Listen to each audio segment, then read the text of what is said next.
शान्ताकारं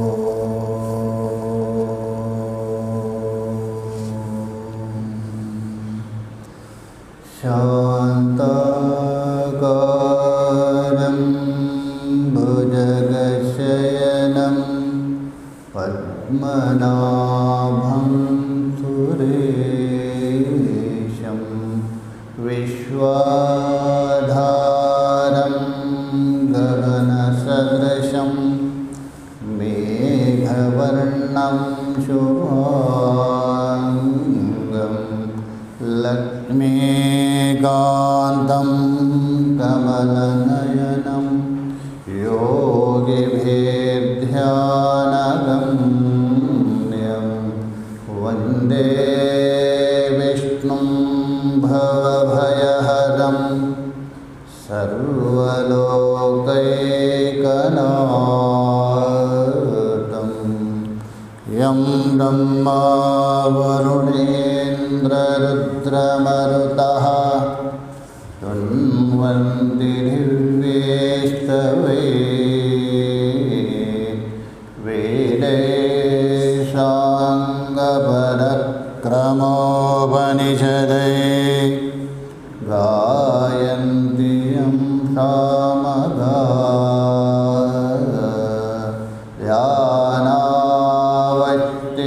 ध्यानावस्थिततद्गतेन मनसा पश्यन्ति यं योगिनो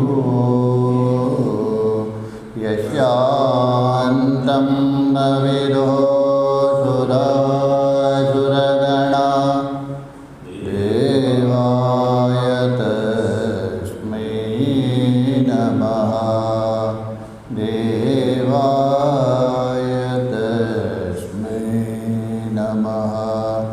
गुरुर्ब्रह्मा गुरुर्विष्णु गुरुर्देवो महेश्वरः गुरुः साक्षात् परं ब्रह्म तस्मै श्रीगुरवे नमः तस्मै श्रीगुरवे नमः।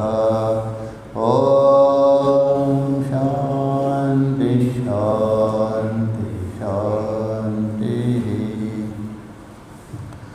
भगवान की असीम कृपा से हम लोग श्रीमद् भगवद गीता के 13वें अध्याय को लेकर विचार कर रहे हैं। तो यहाँ तक भगवान ने 4 प्रकार के जो भक्त है, विचार करने वाले ही बता दिया। एक तो उत्तम कोटि के है, वो सांख्य योग को आलम्बन करके करता है, और दूसरा है ध्यान योग के द्वारा, वो मध्यम है, और तीसरा है जो कर्म योगी है, ये मंद है। ये तीनों का जो अधिकारी नहीं है, मंदतर है चौथा, वो महापुरुषों के द्वारा सुन करके करता है, ये बता दें। कुछ के बाद संसार में जो कुछ भी दिख रहे आपको व्यवहार योग्य बन रहे, ये प्रकृति और पुरुष के संबंध से ही होता है, स्थावर जंगमात्मक सारा जगत। तो इसको लेकर पूर्व पक्षी ने आक्षेप किया था, अरे सिद्धांति जी, ये प्रकृति और पुरुष के साथ आपने संबंध मान लिया, उसके ही फलस्वरूप सारा जगत है, ये आपने समझा दिया, किंतु इनका जो संबंध बन रहे, कौन सा संबंध है?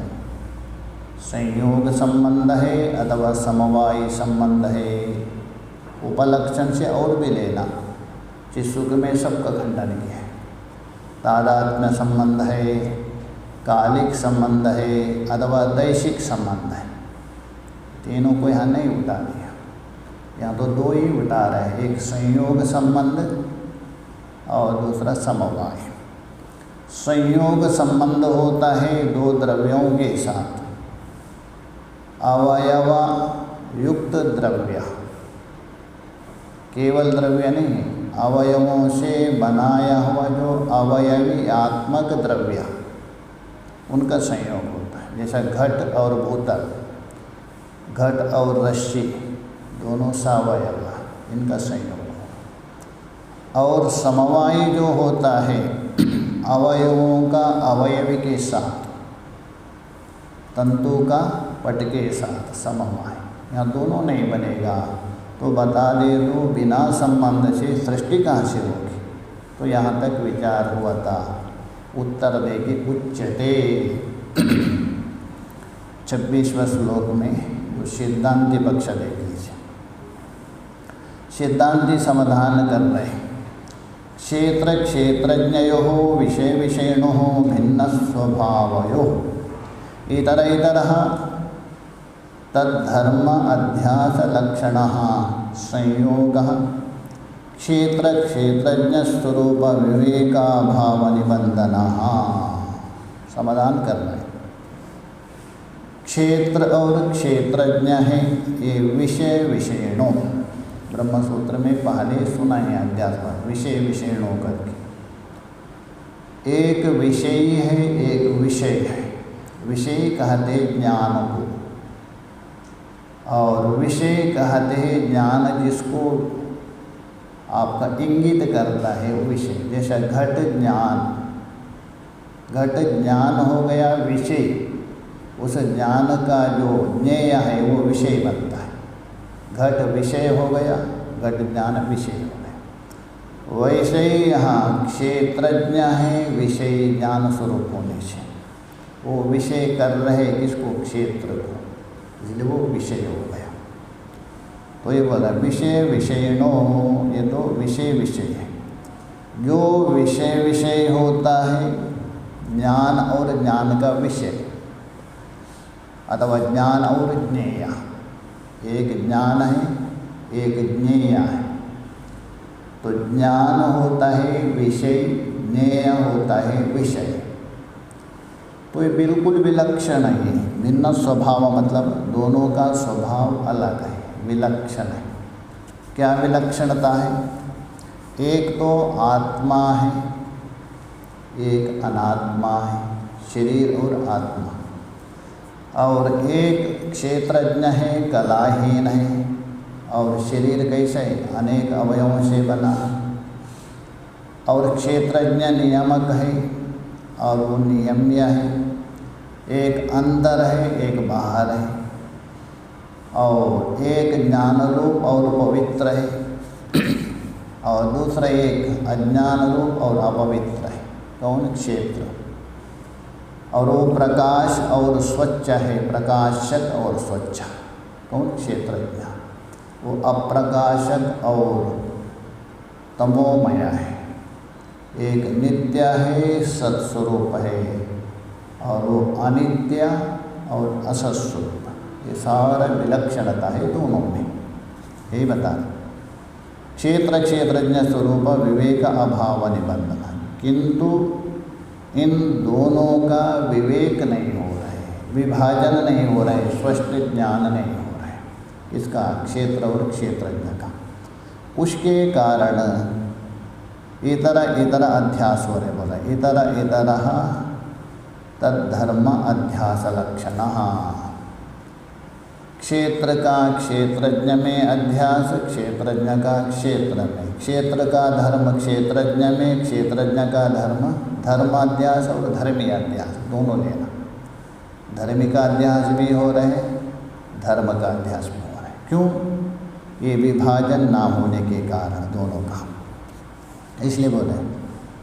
तो क्षेत्र क्षेत्रज्ञ स्वरूप विवेक अभाव निबंधना, निबंधन कहते कारण से। कैसा? एक दृष्टांत के द्वारा समझा रहे। रज्जु शोक्तिकादीनां तद विवेक ज्ञानाभावात्। रस्सी है, सीपी है, इनका विवेक ज्ञान नहीं हुआ, विचारात्मक ज्ञान नहीं हुआ, तभी रस्सी में आपको सर्प देखा, शीपे में चांदी का भान हुआ। क्यों? विवेक ज्ञान अभाव से, अधिष्ठान का ज्ञान ना होने से, ये कारण है। विवेक का मतलब अधिष्ठान का विशेष ज्ञान। सामान्य तो होता ही है, क्योंकि अध्यास के लिए नियम है। अधिष्ठान का सामान्य ज्ञान हो, विशेष ज्ञान ना हो, और अध्यास का संस्कार भी होना चाहिए, तभी आपको अध्यास होगा, इसके बिना नहीं होता है। तो इसलिए बोलता है रज्जु शुक्ति कालीनाम तद विवेक ज्ञान अभावाद सर्पः रजत आभासते। ऊपर से अध्यार कर देते, अध्यारोपिता सर्प रजतादि संयोगवत। विवेक ज्ञान नहीं हुआ, इसलिए आपने सर्प का आरोप किया किसमें? रस्सी में। और रजत का आरोप किया किसमें? शुक्ति में, विवेक। वैसा ही यहाँ क्षेत्र और क्षेत्रज्ञ का विवेक ज्ञान ना होने के अध्यास के कारण इनका संबंध माना। तो निचोड़ के अर्थ आया, इनका संबंध कौन सा है? आध्यासिक संबंध। क्षेत्र और क्षेत्रज्ञ का ना संयोग संबंध है, न समवाय संबंध है, न कालिक संबंध है, न दैशिक संबंध है, न तादात्म्य संबंध, आध्यासिक संबंध है। बस इससे अतिरिक्त कोई संबंध बनेगा नहीं। सायं अध्यास स्वरूपः, यह जो अध्यास स्वरूप, अध्यास का मतलब अतस्मिन् तद्बुद्धि, क्षेत्र क्षेत्रज्ञ संयोगो मिथ्य ज्ञान लक्षण। ये जो अध्यास स्वरूप है क्षेत्र और क्षेत्रज्ञ का, संयोग का मतलब यहाँ संबंध लेना, संयोग बनेगा नहीं, वो तो मिथ्य ज्ञान है, यथार्थ ज्ञान नहीं, मिथ्या ज्ञान पूर्वक आध्यासिक संबंध है और कोई नहीं। यथा शास्त्रः, जैसा शास्त्र में बता दिया है, क्षेत्र क्षेत्रज्ञ लक्षणा भेदा परिज्ञानपूर्वकम प्रागदर्शिता रूपात्। जैसा शास्त्र में बताया उसी प्रक्रिया से, उसी रीति से क्षेत्र और क्षेत्रज्ञ का लक्षण है। क्षेत्र का क्या लक्षण है, क्षेत्र का क्या स्वरूप है, क्षेत्रज्ञ का क्या लक्षण है, उसका स्वरूप क्या है, ये सारा जो भेद को जान करके, कैसा? प्रागदर्शित रूपात्, जिसको हम लोगों ने पहले स्पष्ट करके बताया। क्षेत्र का क्या स्वरूप है, क्षेत्रज्ञ क्या है, अलग अलग श्लोकों से बता दिया। उस रूप से प्रागदर्शित बोल तो पहले बता, उसके अनुसार क्या करना चाहिए? क्षेत्राद अज्ञानमय क्षेत्रज्ञ प्रविभज्य, दोनों का जो आध्यासिक हो रहे हैं, एकत्व हो रहे हैं जड़ और चेतन का, उस क्षेत्र से क्षेत्रज्ञ का विभाजन करके, किस प्रकार? एक दृष्टांत दे रहे, मुंजाद एव ईशिकाम यथोक्त लक्षणम। जैसा मूंज नाम का एक घास होता है, उसमें एक फूल आता है पहले सफ़ेद, और जो पकने के बाद वो बाहर आता है पड़कर, उससे पहले जो है ना उसको निकालना हो, वो टूट जाएगा। जो पहले जो आता है उस समय, तो जैसा जैसा वो आएगा वो बाहर अपने आप आ जाएगा। जो पहले अवस्था में अलग करना हो, टूट जाएगा। छिलका निकलते समय थोड़ा असावधान हो गया, नष्ट होगा। अथवा जो जानते, जो सुपारी, उसके अंदर भी एक फूल आता है, उस पेड़ में आता है, उस सुपारी को जानते हो, लोगों को पता है। वो पहले बिल्कुल चिपक के रहता सुपारी का पेड़ को, उसको निकालते हैं माता जी का श्रृंगार करने के लिए। निकालने वाला थोड़ा गड़बड़ के सारा टूट जाएगा। वो जैसे जैसा वो पक जाएगा वो अपने आप बाहर आता है सुपारी का। तो मुंजाद इसी का उदाहरण वो भी ले सकते। पहले निकालने वाले को बहुत सावधान होना चाहिए, थोड़ी इधर करेंगे तो टूट जाएगा, नरम होता है। वैसे यहाँ मूंज से ईशिका के समान अलग करना उसको। इसका क्यों दृष्टांत दिया? इसलिए है थोड़ा असावधान यदि हो गया वो नष्ट भ्रष्ट होगा, इसलिए ये दृष्टांत है। तो और भी दे सकते हैं वो दृष्टांत। तो इसी प्रकार विभाजन करके उसको देखता है। किस प्रकार देखता है? पीछे बताया था, न सत तत् न असत। वो सत भी नहीं है, कार्य भी नहीं है, कारण भी नहीं है, इस प्रकार देखता है। पहले विभाजन करेंगे क्षेत्र और उसके बाद इत्यनेन निरस्त सर्व उपाधि विशेषम, सारे उपाधियों को निरस्त करके ज्ञेयं ब्रह्म स्वरूपेण या पश्यति।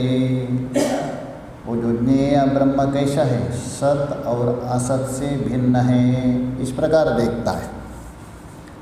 पश्यति क्षेत्रम च, और क्षेत्र को कैसा देखता है? माया निर्मिता हस्ति स्वप्न दृष्ट वस्तु गंधर्व नगरादिवत। ये क्षेत्र का स्वरूप है।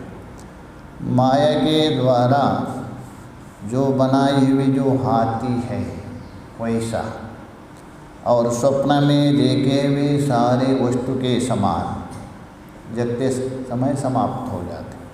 अथवा गंधर्व नगर, 3 दृष्टांत दिया। जादूगर ने दिखाया हुआ हाथी, स्वप्न में देखे हुए पदार्थ, अथवा गंधर्व नगर जिस प्रकार दृष्टो नष्ट है वैसा ही क्षेत्र है। क्षेत्र को समझाने के लिए 3 दृष्टांत है। असदेव, ये असत है अतः मिथ्या है। असदेव सद एव अवभासते, है असत है किंतु सत के साथ तादात्म्य करके सत जैसा हो रहा है, सत नहीं है। इति एवं निश्चित विज्ञानो, इस प्रकार जिसने निश्चय किया है, यह तस्या एतोक्त सम्यक दर्शना विरोधा। इस प्रकार यदि जिसने निश्चय किया, बिल्कुल दृढ़ किया है, उसका एतोक्त सम्यक दर्शन विरोधात्, अर्थात जो क्षेत्रज्ञ का जो सम्यक ज्ञान है, यथार्थ ज्ञान है, उसके साथ विरोध हो जाएगा। किसका? मिथ्या ज्ञान का। वहाँ मिथ्या ज्ञान टिकेगा नहीं। अपगच्छते मिथ्या ज्ञानम, क्योंकि दृढ़ निश्चय हो गया, विवेक पूर्वक आपको क्षेत्रज्ञ का ज्ञान हो गया, वो विरोध करेगा। किसका? क्षेत्र का। इसलिए मिथ्या ज्ञान कृत जो क्षेत्र है वो अपगच्छति, निवृत्त हो जाएगा। और तस्य जन्म हेतु अपगमात्, वो जो मिथ्या ज्ञान है वही जन्म का हेतु है। तो मिथ्या ज्ञान यदि निवृत्त हो गया जन्म का हेतु, क्या उसका पुनः जन्म होगा? नहीं होगा। ये पीछे बताया था। य एवं वेत्ति पुरुषम प्रकृतिम गुणेशः न भूयो हो करके पुनः जन्म नहीं लेता है, क्योंकि जन्म का कारण ही समाप्त हो गया, उसका दोबारा जन्म नहीं होगा। पूरा पक्ष ने आक्षेप किया था ना, कम से कम 3 जन्म होना चाहिए, 3 कर्म है, नहीं तो कम से कम 1 जन्म तो मानो, पीछे बताया था। तो बोलते उसका जन्म नहीं होगा। जन्म का कारण है मिथ्या ज्ञान, वो समाप्त हो गया। भूयो ना भी जायते थे यद उक्तम तद उपपन्नम उक्तम, ये बात पीछे कहा दिया था, ये भी युक्ति संगत है, युक्ति विरुद्ध नहीं। पूर्व पक्ष ने आक्षेप किया था भगवान के ऊपर है, क्योंकि कर्म भोगे बिना समाप्त नहीं होता है, इसलिए जन्म अवश्य लेना पड़ेगा। भगवान ने ऐसा कैसा कहा? समाधान किया था वहाँ, यहाँ पुनः उसको संकेत कर रहे, क्योंकि जन्म का कारण निवृत्त हो गया, उसके बाद जन्म नहीं हो सकता। ये बता दें। आगे जो बता रहे, न सा भूयो अभिजायते इति, इस प्रकार जो तत्ववित्त है, विवेकदर्शी है, उसका पुनर्जन्म नहीं होता है, क्योंकि जन्म का कारण मिथ्या ज्ञान निवृत्त हुआ है। इति सम्यक दर्शन फलम, जो सम्यक दर्शन है, यथार्थ दर्शन का यही फल है। अविद्यादि संसार बीज निवृत्ति द्वारेण जन्म अभाव उक्ता। जो अविद्या है, काम कर्मादि है, यही संसार का बीज है। सम्यक ज्ञान के द्वारा उसकी निवृत्ति हो गई तो जन्म कहाँ से होगा? जन्म अभाव, ये बात कहा गया। जन्म कारणम च अविद्या निमित्तकः क्षेत्र क्षेत्रज्ञ संयोग उक्ता, ये बात भी बता दिया। जन्म और संसार का कारण है क्षेत्र और क्षेत्रज्ञ का आध्यासिक संबंध, मिथ्या संबंध। यथार्थ ज्ञान के द्वारा निवृत्त होने से जन्म भी नहीं होता, दोनों बता दिया।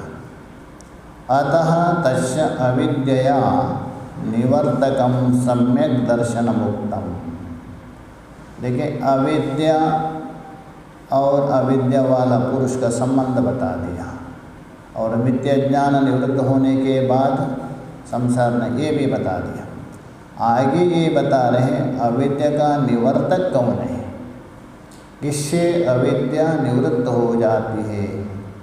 ये है सम्यक ज्ञान है, यथार्थ ज्ञान है। उत्तम अभी पुनः शब्दांतरेण उच्यते। यद्यपि ये बात भी बता दिए पीछे, ऐसा नहीं, सम्यक ज्ञान भी बता दिया, पुनः उसी को ही बता रहे शब्दांतरेण, अतः दूसरे शब्द से बता रहे। श्लोक देखिए। समं सर्वेषु भूतेषु तिष्ठन्तं परमेश्वरं विनश्यस्वाविनश्यन्तं यः पश्यति स पश्यति। समम अर्थात वो समभाव से रहने वाला है, क्योंकि माया और माया का कार्य कभी समभाव नहीं रहेगा, गुणों से है युक्त, इसलिए विषम रहेगा। ये सर्वत्र समान है, उनमें कोई भेद नहीं है, सम है। अच्छा, वो समभाव से रहता किस में रहता है? तो बोले सर्वेषु भूतेषु, समस्त भूतों में, चराचर भूतों में, सभी में समान है वो। केन रूपेण? अस्ति भाति प्रिय रूपेण। ऐसा नहीं नाम रूप से नहीं रह रहे, वो अस्ति भाति प्रिय रूप से सभी में समान है। तिष्ठन्तं, तिष्ठन्तं बोल तो स्थित है। कौन स्थित है? परमेश्वरम, उस परमात्मा को। तो कहने का मतलब जो समभाव से चराचर वस्तु में जो विद्यमान उस परमात्मा को आगे अन्वय या पश्यति। अच्छा, ये चराचर भूत कैसे है? उसका विशेषण है विनश्यत्सु, अर्थात ये विनाशशील है, षड्भाव विकार वाले, जायते अस्ति वर्धते, विकारशील है, ये भूतेषु का विशेषण है। और परमात्मा कैसा है? अविनश्यंतम, वो विनाशस्तु, वो अविनश्यंतम, अर्थात वो नाश होने वाला नहीं है, अधिष्ठान है। सारे भूत कल्पित है, इसलिए नाशवान है, किंतु ये कभी बाधित नहीं होता है। ऐसा जो परमात्मा को, उसका विशेषण है। यह पश्यति, यह पश्यति का मतलब ऐसा नहीं, शास्त्र दृष्टि से जो गुरु ने उपदेश किया वो विवेक पूर्वक देखता है, अनुभव करता है। ये यह पश्यति। स पश्यति, ऊपर से अध्याय कर दीजिए। पारमार्थिक रूपेण स एव आत्मं पश्यति, वही देखेगा। दो बार आए, या पश्यति स पश्यति। पहले वाला या पश्यति का अर्थ है शास्त्र दृष्टि से जो गुरु ने उपदेश किया है उसके अनुसार विवेक करके जो देखता है। प्रकृति क्या है, पुरुष क्या है, क्षेत्रज्ञ क्या है, क्षेत्र क्या, इस प्रकार वही क्या है पश्यति बोल तो यथार्थ रूपेण पश्यति। भाष्य में लिखे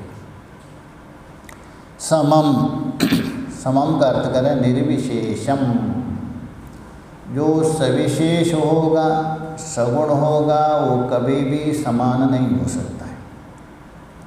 समत्व तभी संभव है निर्विशेष में, इसलिए निर्विशेषम। तिष्ठन्तम का अर्थ कर रहे स्थितिम कुर्वन्तम, अतः स्थिति रूप से विद्यमान है सभी में। केन रूपेण, अधिष्ठान रूपेण, अस्थि भाति प्रिय रूपेण लेना, अन्य नहीं। कुर्वन्तम, क्व कहाँ रहता है, सप्तमी, कुत्र कहाँ रह रहे वो, बोल दो सर्वेषु भूतेषु, सर्वेषु भूतेषु बोल दो ब्रह्मादि स्थावरांतेषु प्राणेषु, ब्रह्म से लेकर स्थावर का मतलब जो स्थावर है अंतिम वहाँ तक, कल्पितेषु अध्यार करते से, ये सारे कल्पित है, ब्रह्म से लेकर स्थावरांत जितने भी कल्पित है अध्यस्त उनमें। कम ठीक है, ब्रह्मा से लेकर स्थावर पर्यंत रहता है, कौन है वो, तो परमेश्वरम। परमेश्वर का नाम उसको ईश्वर कहने से काम चलेगा, परमेश्वर क्यों कहा, तो भाष्यकार जी बता रहे देह इंद्रिय मनोबुद्धि बुद्धिः व्यक्तात्मनः अपेक्षा परमेश्वर। शरीर है, इंद्रिय है, मन है, बुद्धि, जैसे है ना इंद्रियभ्यो, वहाँ है ना इंद्रियभ्यो परः अर्था, अर्थिभ्यो परः मनः, मनसस्तु परः बुद्धि, कट में बता दिया। ये इससे पर है, इससे पर है, इससे परे, और अव्यक्त से पर है पुरुषा, पुरुषात् नान्य परः, उससे कोई पर नहीं, इसलिए बोल रहे हैं। शरीर से पर है इंद्रिय, इंद्रिय से पर है मन, मन से भी पर का मतलब ये नहीं, भाष्यकार जन्म तीन हेतु दिया, कारणत्वात्, सूक्ष्मत्वात्, अंतरत्वात्, तीन हेतु है। पर होने के लिए कारण क्या है, एक कारण होने से, सूक्ष्म होने से, और सबसे अंदर होने से, ये पर है। देखिए शरीर के अपेक्षा इंद्रिय क्या है, सूक्ष्म नहीं क्या, और अंदर भी है, इसलिए बोलते हैं बुद्धि और अव्यक्त उनसे भी क्या है, पर है, इसलिए परम ईश्वरम कहा गया। तम सर्वेषु भूतेषु समम तिष्ठन्तम, सर्वेषु भूतेषु समम तिष्ठन्तम, तम तम बोल दो परमेश्वरम, सभी भूतों में सत्ता रूप से विद्यमान उस परमात्मा को या पश्यते, वहाँ अन्वय। अभी दोनों को व्यावृत्त कर रहे हैं। भूतेषु शब्द के द्वारा सर्वेषु भूतेषु क्षेत्र का उल्लेख किया, और परमेश्वर शब्द के द्वारा क्षेत्रज्ञ का संकेत कर दिया। दोनों में विभाजन करके दिखा रहे विशेषण के द्वारा। तानि विशिनष्टि, तानि बोलते इन दोनों को, क्षेत्र और क्षेत्रज्ञ को। विशिनष्टि का मतलब है विशेषण सहित विलक्षणता को दिखा रहे। दोनों में विलक्षणता क्या है, सारे भूतों में और परमात्मा में विलक्षणता क्या है, इनमें विशेषणता क्या है, यही बता रहे। एक विनश्यसु, ये भूतों का विशेषण है। विनश्यसु का मतलब है ये विनाशशील है, नाश स्वभाव वाले का भूतेषु। तमचः परमेश्वरम, और उसमें रहने वाला परमात्मा कैसा है, अविनश्यंतम, वो नाश होने वाला नहीं है। इति भूतानां परमेश्वरस्य च अत्यंत वैलक्षण प्रदर्शनार्थ, इसलिए भूत शब्द से प्रतिपादित क्षेत्र विनाशशील है, और परमेश्वर शब्द से बताया हुआ क्षेत्रज्ञ, इन दोनों में बिल्कुल विलक्षणता बताने के लिए, बिल्कुल विलक्षण है ये बताने के लिए एक में विनश्यसु विशेषण दिया और एक का अविनश्यंतम ये विशेषण दिया। कथम, पूर्व पक्षी पूछ रहे परमेश्वर से एक क्षेत्र है, सारे भूत विलक्षण क्यों हैं, कारण क्या है, तो बता रहे कि सर्वेषां ही भाव विकाराणाम, षड्भाव विकार है ना, जायते अस्ति वर्धते, और 3 चढ़ते हुए 3 उतरते हुए, जायते अस्ति वर्धते 50 तक, 50 के बाद नीचे घटते आएंगे 3। अभी 50 ने और भी कम कर दीजिए, 50 ने। तो इसलिए यहाँ बोल रहे भाव विकाराणाम जनि लक्षणों भाव विकारो मूलम। ये 6 भाव विकार में प्रथम मूल कौन है? जनि। जायते है तभी सब सिद्ध हो, किसी का जन्म ही नहीं है। अस्ति वर्धते कहाँ से बनेगा? तो इसलिए सबसे मूल है जायते, ये प्रधान है। जन्मोत्तर भाविनः, जन्म के बाद ही आगे का 5 विकार है। अन्य सर्वे भाव विकारा विनाशम, विनाश पर्यंत, जन्म होने के बाद ही आगे का जो 5 विकार है, अस्ति वर्धते विपणमते और विनश्यति तक, ये बाद में। विनाशात् परो न कश्चित् अस्ति, विनाश होने के बाद कुछ नहीं रहेगा, वह ध्वंस हो गया, अभाव हो गया, वहाँ तक ही सब। पिछले पर विनाशात् परो, उसके बाद जायते के बाद अस्ति, अस्तित्व के बाद वर्धते, ये। किंतु विनाश के बाद कुछ नहीं है। पिछले पर विनाशात् परो न कश्चित् अस्ति भाव विकार, क्योंकि भाव अभावात् सति, ऐसा तो भाव है ही नहीं। सती, धर्मिणी, ये सब भाव किसका होता है? धर्मी का होता है। धर्मी रूप भाव ही नहीं है तो धर्म कहाँ से रहेगा? जैसा शरीर है, ये धर्मी हो गई, उसी को लेकर जायते देवदत्तः, जायते देवदत्ता अस्ति, देवदत्ता वर्धते, तो देवदत्ता ही समाप्त हो गया, जायते अस्ति कहाँ से रहेगा? धर्मी के बिना धर्म नहीं रहते, ये बता दिया। अतः अंत्य भाव विकार अभावात्, अंतिम कौन है? विनश्यति। षड्भाव विकार में अंतिम भाव कौन है? विनश्यति। इसका अभाव यदि हो गया, विकार अभावात्, इसलिए बोला अंत्य भाव विकार अभाव अनुवादेन, उसका यहाँ अनुवाद कर रहा है अविनश्यत्सु करके। तो पूर्व भाविना सर्वे भाव विकारा प्रतिषिद्ध भवन्ति सहकारी। यह जो भगवान षड भाव विकार में अंतिम भाव विकार कौन है?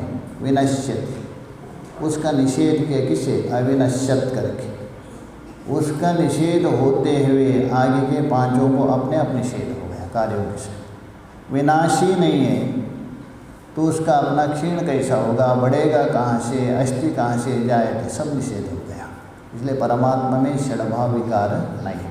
तस्मात् सर्वभूते वैलक्षण्यम, इसलिए संपूर्ण भूतों से विलक्षण है। अत्यंतमेव परमेश्वरस्य, परमेश्वर अत्यंत विलक्षण सिद्धम। निर्विशेषत्वम एकत्वम, हेतु दे रहे हैं क्यों विलक्षण है?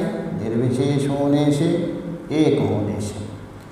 यह एवं यथोक्तम परमेश्वरम पश्यति, इस प्रकार निर्विशेष एक अविनाशी परमात्मा को देखता है, वही वास्तव में परमात्मा को देखने वाला, दूसरा नहीं। पूर्व पक्षी पूछ रहे ऐसा क्यों? जितने भी आस्तिक है वो तो देखते ही परमात्मा को, आपने पक्षपात क्यों किया? तो ये बोला ननु सर्वापि लोका पश्यति किम विशेषण इति। अरे सारे लोग मतलब जो आस्तिक है वो तो परमात्मा को देखते हैं, ईश्वर है मानते भी हैं, किंतु आपने कहा या पश्यति सा पश्यति, ऐसा क्यों कहा? सिद्धांती उत्तर दे रहे सत्यम, बिल्कुल ठीक बोल रहे। पश्यति नहीं देख रहे ऐसी बात नहीं है, किंतु तू बोल तो किंतु विपरीतम पश्यति, वो विपरीत देख रहे, या तो परिचिन्न रूप से देख रहे, या तो सगुण रूप से देख रहे, अथवा वैकुंठ में बैठे हुए ऐसा देख रहे हो। तो विशिनष्टि, इसलिए यहाँ विशेषण दिया है, वही देख रहे वास्तव में करके। विशिनष्टि बोलते विशेषण। सएव पश्यति, सा मतलब इस प्रकार विभाजन करके एक तत्व को जानता है, वही देख रहे, ये विशेषण दिया। जैसा स्पष्ट कर रहे देखे, यथा तिमिर दृष्टि अनेक चंद्रम पश्यति तम अपेक्षा एक चंद्रदर्शी विशिष्यते। चंद्रमा को दोनों देख रहे हैं, एक के आँख में कोई दोष नहीं वो भी देख रहे, एक दूसरा तिमिर रोग वाला भी देख रहे, दोनों में अंतर है क्या? नहीं। तो ये बोल रहे हैं तिमिर दृष्टि अनेक चंद्रम पश्यति तम अपेक्षा, उसको अपेक्षा करके एक चंद्रदर्शी विशिष्यते, एक चंद्रमा को देखने वाला है वो निर्दोषी, वो विशेष माना जाता है। देख रहे दोनों। तथैव यह भी, ये दृष्टांत हो गया, वैसा यहाँ दाष्टान्त हो। एकम अविभक्तम यथोक्तम आत्मनम व्यपश्यति, एक रूप से देख रहे, अविभाज्य रूप से देख रहे, आत्म रूप से देख रहे, व्यापक रूप से देख रहे, निर्गुण रूप से देख रहे, ये उपलक्षण। स व्यपश्यति स विभक्तः, वो विभाग करके अनेकात्मा विपरीत दर्शिव्यो विशिष्यते, जो अनेकात्मा मान रहे अलग अलग, जो विपरीत दर्श्य है उनके अपेक्षा ये विशेष है। इस प्रकार देखने वाला, अभेद रूप में देखने वाला। स एव पश्यति, वही वास्तव में देखना। यहाँ जो भगवान बता रहे ना, या पश्यति स पश्यति, ये वास्तविक का तात्पर्य है, दूसरे नहीं देख रहे ये तात्पर्य नहीं। पश्यति थी इतरे पश्यंता भी, अन्य लोग देख रहे ऐसी बात नहीं, बिल्कुल देख रहे। पश्यन्ति इतरे पश्यंता भी ना पश्यन्ति, देख रहे किंतु वास्तव में नहीं देख रहे। जैसा रस्सी को देख रहे किंतु रस्सी रूप से नहीं देख रहे, सत्रूप से देख रहे।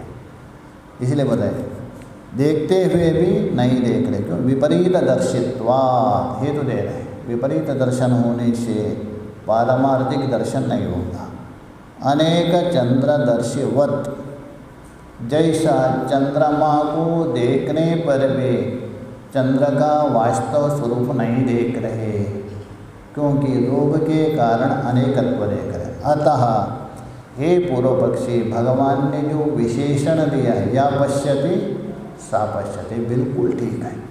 अन्यों को व्यावृत्त करने के लिए अन्य देख रहे अयथार्थ रूप से और ये देख रहे यथार्थ, इसलिए कोई दोष नहीं। आगे का विचार हम आगे।